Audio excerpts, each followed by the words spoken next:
Here we go, take 20, because it's okay sticking onto your community page about what you'd like to bring and what you'd like to show with fashion. But when you get home from work and you cooked all the tea and you sit down in front of your phone, you sort of go, ugh, and that's how it's been for me. I wanted to explore everything I do, everything I'm passionate about. And here's the reality. I didn't expect to be doing this. I still have the lingering rounds of the aftermath and the self-doubt, you're gross, you're boring on a loop, and I have to bash that back down. In me bringing this post to you is me bashing it back down and going against it in every way I can. And this is what I do in the better side of the aftermath for me. I call it the aftermath, just me as a non-expert, non-doctor, just a person who grew up in abuse and had to understand quickly how to read a room. This was my survival. And what I want to show in speaking in this way, incorporating and entwining that other people that have been through that abuse, who have that self-doubt lingering around, that they too have these abilities, that fight, v flight, and all of that creates a different side. You understand bad and good. You understand a lie from truth. You know, you read a room, and it's only the trauma and the black smoke that lingers over that. Your abuser's tone and how he said you wasn't enough, he, and how that follows you into the aftermath, I feel. And I just wanted to do this post because fashion really has been my passion, but for a long time it was my survival. If I take you back to my home as a child, my rail in the corner with my clothes, all ombre effect as they rolled into one another, as I could control this little space, but also I could control what I projected out to the world to keep me safe. My mask I had honed so perfectly. It will keep threat away because no negative could be spoken my way. It would hide who I was and what was really going on, because if they see a perfection, what's going on? Don't need to worry there. Also, it gave me a confidence to bring myself and express who I was in a subliminal way which wouldn't leave me at risk to the house and the home I was in. And this is how it began. You know, and when we got out and my mum said, we're out, pack a bag. No, I'm not, because I had surrendered the flag. No, I know we'll be back tomorrow. She really didn't go back. And I was left in a refuge at 14 with no home and no clothes to call my own, which left me rummaging around a Samaritan's pile next door for a new wardrobe. This moment was free. It was empowering. It was no more living this life a DV. I had to make do. I had to find these diamonds in the rough and do what I could to transform them and bring them into the now. That only grew into the dark side of the aftermath of all the confusion. This still navigated me as I found an addiction in charity shops. Because when you've been through domestic violence, you're stripped back. It's like a wasteland. There's no growth to be found. You lose who you are. And you don't even know what you like, what you don't like. So going to a charity shop for me, not only did it give me that feeling of free, but it also took away that guilt of spending on me. And I knew by doing it this way, it was helping another. It was the gift that keep on giving. And then it was an exploration. It strips you back, so you have to look at the different textures in front of you, the colors you like. Do I like that? It's not presenting it all in the perfect way, the perfect form on repeat like you'll find in the high street.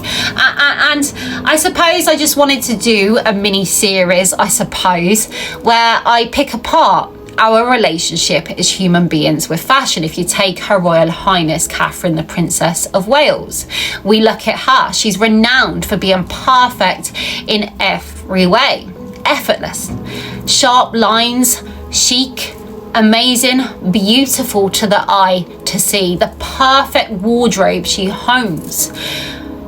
But Catherine can also turn up at her child's football, Lewis in fact, with a pair of jeans, a military style coat and a pair of Supergra on her feet, but still we want to look and see on repeat. And is that the clothes that she presents to the world, this perfection, or is it the person that stood in those clothes, the confidence it gives her to project to the world, to be stood in front of us on full view?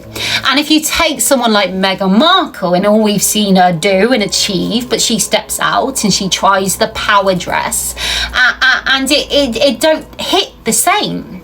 We see the creases, it seems rushed, it don't look so finished and refined in the same way. But is that the fashion she stood in? Is it the clothes she's chose, or is it the person and the decisions she's made? Are these clothes just an add-on to that person in that place? Because over the years, me and my sister, after growing up in that abuse, we've always found ourselves in a place, if we have an interview or somewhere we need to go where we deem ourselves inferior to the rest, where we bring out and speak out loud, are you going to power dress? And that's what we do. You know, that elevated feeling inside as you get on your best clothes in your wardrobe and you use them to propel you, to find a confidence in you. And I love the fact that we can do that with clothes, but then at the same time, if you're feeling low, you will resort to not so much care in what you own, as you pull on the baggy clothes, as you place on the giant hoodie to hide your face from the world, which would also let others know that you're not doing okay, you're not dressing the normal way. And I just, I don't know if I'm just going off in a tangent and just rambling back and forth. I don't know if I'm doing Meghan Markle word salad, but I find it really captivating, our relationship with clothes as we use them. But are we using them to present to the world, or are we using them to make ourselves better in ourselves and feel good, so we as people can now show who we are to the world? See, for me, from where I'm at now, from where it started in controlling this wardrobe and working on myself in the charity shop, giving me a place to explore, it's helped me enjoy more.